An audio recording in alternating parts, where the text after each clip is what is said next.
How's it going, guys? It's James here, and here you got this little Brandon Jacobs, aka Shrek, running over the Chargers on rookie.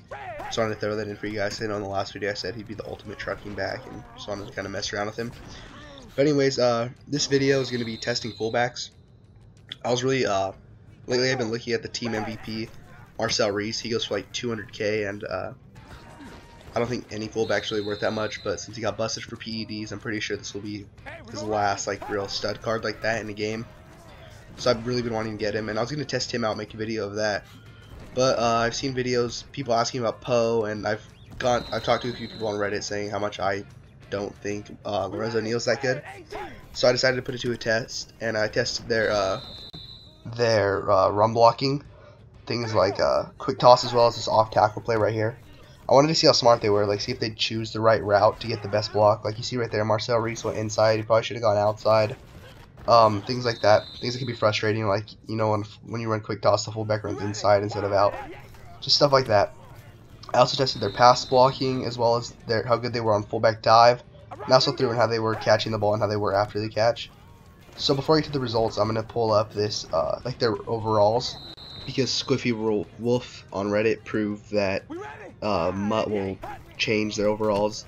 It's totally different from offline, and they kind of mess with them. Like a guy that's normally an 86 might actually be a 93, or a guy that's normally a 93 might actually only be a 91.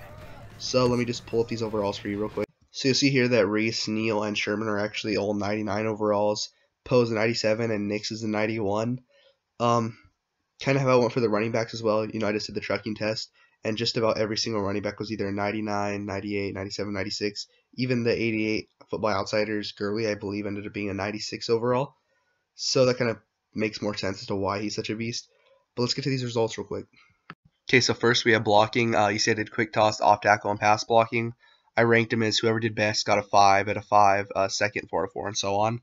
You'll see here that Neal got 11 out of 15 with 6 pancakes. He got a lot of pancakes, but he wasn't as good as, say, like Reese or Poe. Poe dominated all these blocking ones, except pass blocking.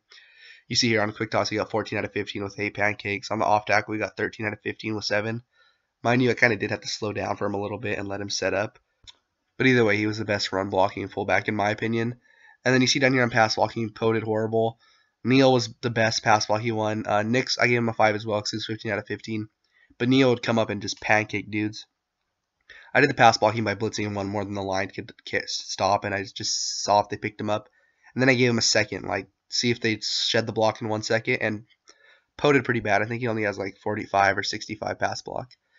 So let's check out how they did as far as fullback dive as well as on the 4 verts. So anyone here that's used Marcel Reese's base card probably won't be surprised by these numbers. He dominated on dive and verts. I actually had to hold a few out from the average because he scored a touchdown, I think 2 times on dive and 3 on 4 verts. And I lined up at the 50-yard line, so it just screwed up the numbers. So he actually ended up doing better than these numbers show. And you see on the 4 verts, there's like a little number in parentheses. That's like how many catches they had in traffic, which means they got hit as they caught it and they still came down with it. So Marcel Reese's numbers would have been even higher because he couldn't get any yards after catch. So in 4 instances, he didn't have a chance to get it. The other dudes ended up dropping it most of the time that happened. And I will say Poe, Sherman, and Nix dropped a lot of passes, like just straight at them. Neal, not so much, so I gave Neal the 4 there, even though he had more than Poe. But let's get on to the totals after I put all these numbers in. Alright, so here's the final results. You have Reese and Poe tying for first place.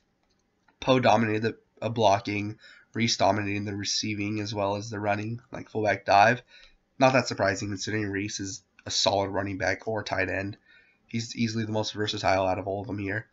Poe did surprisingly well on fullback dive. I mean, right now if you tell me to pick one, I'm picking Poe just because his price and the fact that Reese is over 200k. I cannot see myself still paying 200k for a fullback. I mean, he would have had to come in first place for all of these for me to think he was worth it. So I think I'm going to wait out on him and just keep his base card. Neal didn't do great. I mean, some people swear by him. I don't know. This shows that he's not that great. If you like him, stick with him, I guess. I don't think he's worth 150, especially when Poe outperformed him on almost everything. So that's it for this video. Thanks for stopping by again. And my song recommendation for this one's going to be Chamber of Reflection by Mac DeMarco. Same thing, another rainy day song. It's pretty cool. Check it out, guys. Thanks.